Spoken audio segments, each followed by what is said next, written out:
Whilst harbouring the longest coastline in continental Africa, 3,330 kilometres, Somalia is geographically positioned in a favourable region in the world. Each year, Somali waters invite millions of tonnes of migratory fish species, creating one of the most profitable fishing grounds in Africa. In addition, the country has over 10,000 square kilometres of inland water, with 2 permanent rivers, the Juba and the Shabele, which render a great aquaculture potential. Currently, the fisheries sector in Somalia has yet to be capitalised to its full potential. Studies conducted by SATG report that fish consumption at the household level is one of the lowest in Africa, with only 0.3% of the entire Somali population dependent on fishing as their principal livelihood. The fishing industry has contributed an average of 2% of the country's total GDP.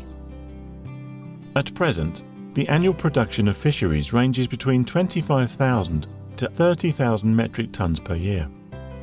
However, according to surveys conducted by SATG, potential annual production ranges between 340 to 420,000 metric tonnes on the eastern coast and 40 to 80,000 metric tonnes on the north coast.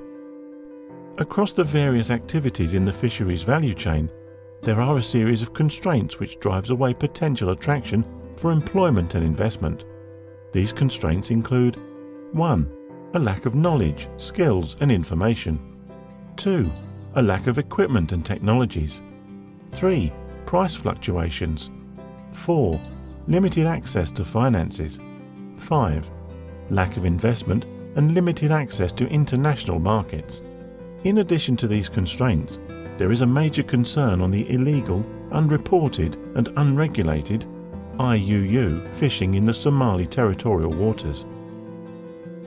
International commercial fishing fleets from various countries have become active off Somali territorial waters as the threat of piracy has receded and security measures to protect the shipping have become more effective. Although the list of constraints in the Somalia's fishery sector seem to be numerous, they also present many opportunities for investors, returning diaspora, and for the government to expand this important sector into a more globally competitive market. This sector must tap into the growing population of youth, women, and the entrepreneurial nature of the Somali population. This can only be done when there is a growing capacity to manage the entire market, proper utilisation of the emerging financial institutions, improvements in the infrastructure, and the development of effective policies to govern the fisheries sector across the entire value chain. With a more inclusive access to the market, proper training, and an efficient means of production, the productivity of fisheries in Somalia can reach an all-time high.